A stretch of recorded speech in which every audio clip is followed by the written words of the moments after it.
Olá, telespectadores da TV Supren. Esse é mais um Papo Supren, em que recebemos um convidado muito importante, que muito nos honra com sua presença hoje, Dr. Shankara. Dr. Shankara, namaste. Namaste, Mr. Marco. Thank you very much for you having us. Thank you for inviting me to your television station. Appreciate this. Thank you very much. Dr. Shankara is a very renowned physicist and a spiritual teacher. And he will be talking to us a little today about his teachings, his principles, and his history. So, Dr. Shankara, what is the spiritual path you were teaching? My path is, I like to call it the path of understanding. And usually this path bears a different name. It's called Jnana Yoga, which is the path of knowledge. But I think that's a very misleading term. And understanding would be a correct term for it. So this is the path of understanding of the self and understanding of the divine. That is the path. And how does it manifest, this path? What are the ingredients of this path? How can one reach this?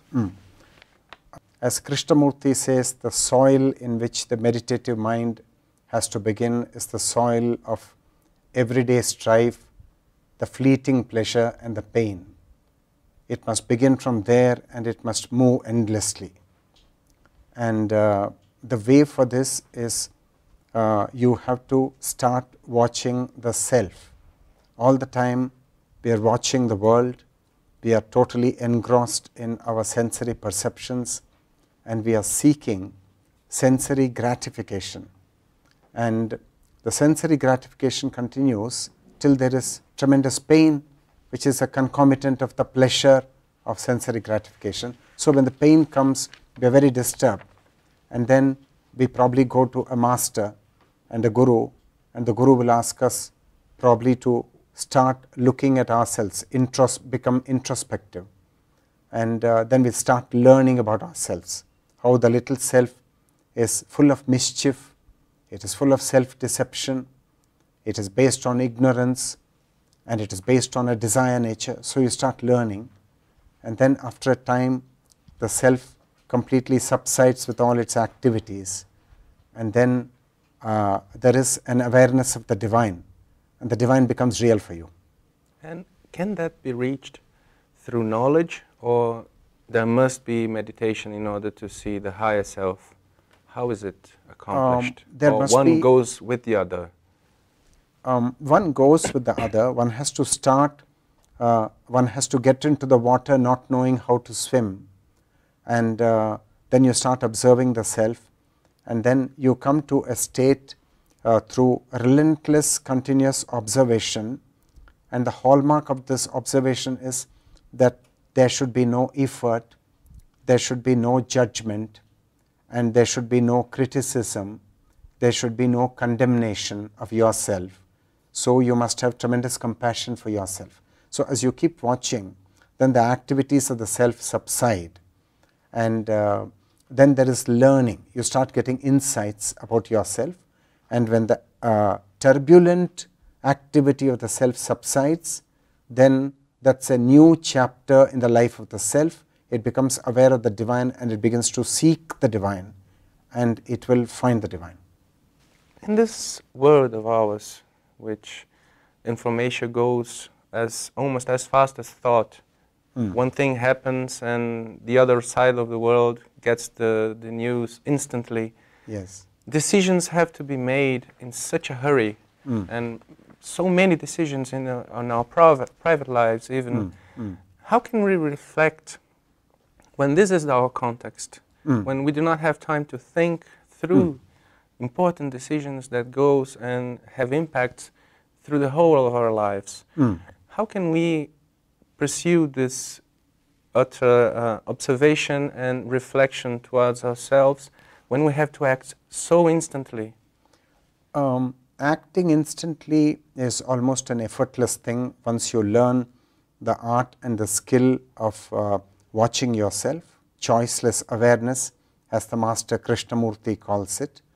And you don't decide anything, you actually you have so much of clarity that at any given moment you know exactly what is the right step to take, and there is never confusion, there is never doubt, there is never an afterthought whether what you have decided is right or wrong. None of those things, absolutely none of those things.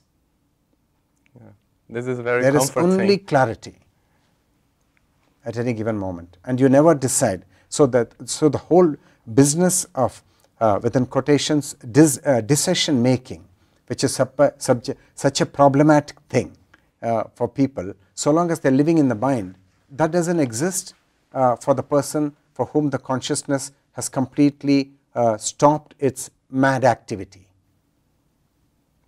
I heard once that the mind is as a crazy monkey let loose inside the house. Of course. So how can that decide anything? Exactly. So it must make only chaotic decisions, and you see everywhere chaotic decisions being made, even in governments, and all decisions are made on self-gratification and what I will get out of something, out of a deal, what do I get? And that's such a silly approach to the complex problem of living. And you've got to be more spontaneous, and you've got to meet life with awareness, with no thought. Very true, very true. And something that has intrigued me, have you got a guru, a living guru in India? Of course. I was given a spiritual initiation at the age of 14 by my guru, Sri Bhagavan. But I come from a family where the family was very deeply connected to the Master Krishnamurti. And so my guru and my mother, they initiated me into Krishnamurti's teachings. And there was a life crisis for me at a certain point. And then, so Krishnamurti's teachings became internalized. They became absolutely real. They entered into my blood, my breath, my bones. And so that happened to me thanks to my master, Sri Bhagavan, and thanks to my mother, who knew Krishnamurti very personally for almost 70 years. Because she knew him from the age of 6. And therefore, I have also spoken to Krishnamurti, been with him, and so have a direct feeling of what the master is like, and that has helped me a great deal in my life. That must be very different from only getting to know the thoughts and books. Absolutely. So this direct contact, how important is this? Because this is something so far from us here in the West. And although it is a very present thing in India, there are so many gurus, so many incredible spiritual figures. So how can one in the West search for this kind of inner experience, as you said you had, if we do not have direct contact with such gurus and such illuminated figures? How can we search this? You can search it. Initially, a friend may give you a certain guidance or make a certain teaching available to you. For example, in my case, it's not that my guru Sri Bhagavan and the master J. Krishnamurti, through whose teachings, assimilation of whose teachings, I got the first major breakthrough in life. But that was not that did not take me through the complete stretch of the spiritual journey. So I had to look for further light, and I got the light from the teachings of the master Nisargadatta Maharaj, another Indian master who is no more on the physical plane, and also the master Ramana Maharshi. I was not fortunate to meet these two masters, Nisargadatta Maharaj and Ramana Maharshi, in flesh and blood, and only the teachings.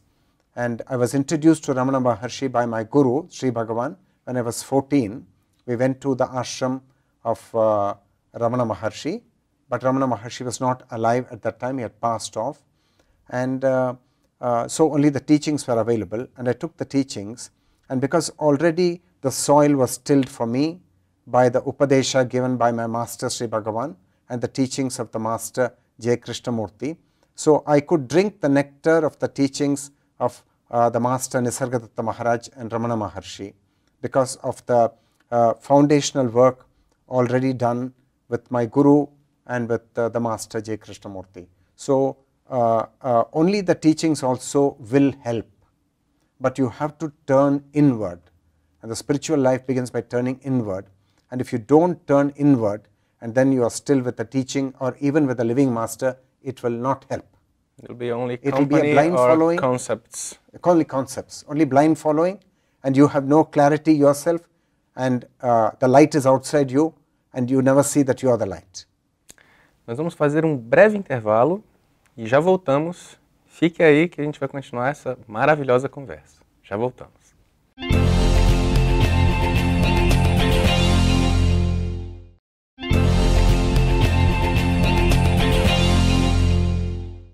Estamos agora de volta com Dr. Shankara, Shri Shankara para alguns, importante professor de astrologia védica e de caminho espiritual muito importante, que hoje nos honra muito com sua presença. Estamos aqui conversando sobre sua vida, sobre seus ensinamentos, sobre seus mestres. Shri Shankara, would you tell us a little about how Krishnamurti, how he touched your life, this inner moment that you said you had this major event in your life, and his teachings entered your blood, your soul, and entered yourself. Yes. How was that experience? Okay. Can it be described? Of course, it can be described. For me, I was a very ambitious student in the university. I was doing my master's course, and to survive in the university and get very good grades and learn the subjects, because the subjects, theoretical physics in which I was interested, the subject was a very difficult subject, calling for a lot of abstract thinking, and you got to do the course in a short span of 2 years, the master's course. And this was very challenging, because you got to continuously think, and you can't do anything else. You can't help your parents, and you can't attend to the troubles of the self, but you got to just keep thinking, and thinking very sanely and rationally and powerfully, so that you complete the course. Now, this was, as I said, this was difficult, and conflict developed at that stage. Conflict, because the self wanted to be left alone, and here the self was in a grind, and it had to be continuously studious and continuously learning and continuously absorbing, and therefore the academic thing turned out to be too much of a load. And that was also the years when I was 21, 23 at that time. I was entering fully into the world of manhood, and had to contend with the sexual force which gets awakened at that time. And in India, which is an extremely inhibited society, where men and women cannot be free with each other, men and women are segregated, understand the force of sex, why it exists and what to do with it. And these are issues which are difficult for every human being, but they are particularly difficult for the Hindus and more difficult for the Brahmins. I come from a Brahmin community which is dedicated to truth and to the spiritual life and to God, and there is so you don't actually, you are ill equipped to deal with the new force which starts erupting in your life, the force of sex, and you have to have a very balanced approach to it, and not be attracted by the opposite sex and not become a slave of it. And so I started, my mother introduced me to yoga. I was taken to a yoga teacher and I was introduced to yoga, and that helped me a lot. And then Krishnamurti's teachings was given to me by my master Sri Bhagavan, and then my master asked me to, my master gave me just one sentence, that you have got to observe, you have got to turn inward and look at yourself, and if you don't do it, your life will be a pig's life. So because my master found me too ambitious in physics, and not as spiritual as he wanted me to be. So he chastised me, and he said, you've got to start looking inward. And so I started looking inward, and I went to a research institute in Bombay, which is one of India's best research institutes, called the Tata Institute of Fundamental Research. And there I found that everybody was bright, and therefore my self-image about myself, I thought that I'm very bright and I'm going to do great research. And then I found that everybody is bright, and therefore my self-image was challenged, and it was time for it to collapse. And so therefore I had to start watching, and so that self which was ambitious and which wanted to be a research scientist, that self had to die for peace to come into the heart. And so I was starting a relentless watching, and I came on the path of self-knowing, and that self died completely, and a new self arose. And but mind you, I am in a research institute and I am expected to do research. So at one point my professors told me that you got to get out of this institute, you're not serious about research. Then I told my professors that this whole institute exists not for becoming, but for real learning, which is what true education is about. And so they gave me some more time, and they said, okay, you must read all this and you must give 6 lectures, and we'll see if you're able to, if you're convinced that you're deeply interested in research, then we will continue you. And so I was able to read those advanced portions and give the lectures. That was an effortless thing for me, because by constant self-observation a new intelligence got awakened, but that intelligence cannot be self-centered. It was not alone, not anymore the one who entered. Exactly, not anymore the one who entered with the blinkers on his eyes and with a very narrow perception that I must achieve this goal in a short span of 3 years or 5 years. So this intelligence, so I stopped all effort. There's complete cessation of effort, and I didn't know the divine still. I did not know the divine, because I was only drinking Krishnamurti's teaching, and but the whole of life changed, and the whole of nature changed for me, and but began to live life with no thought, and then found that my entire research work, my doctoral thesis, it just fell into my lap exactly as per my wish. And it was a wish of innocence. I wanted to do doctoral work in quark exchange mechanism of nuclear forces, and exactly the apple fell into my lap. And later on I discovered that this was the divine grace from the Supreme, later on. But at that time I had no clue that the divine was there, and but there was complete integrity in consciousness as a result of self-observation. And later on I realized that whenever there is complete integrity in consciousness, integrity between thought, word and deed, then the consciousness automatically gets yoked to the divine. That was a later discovery I made, but at that time it was not clear. But anyway, my research work was, it was granted by the divine, so it happened, except that I took a long time. I took 8 years.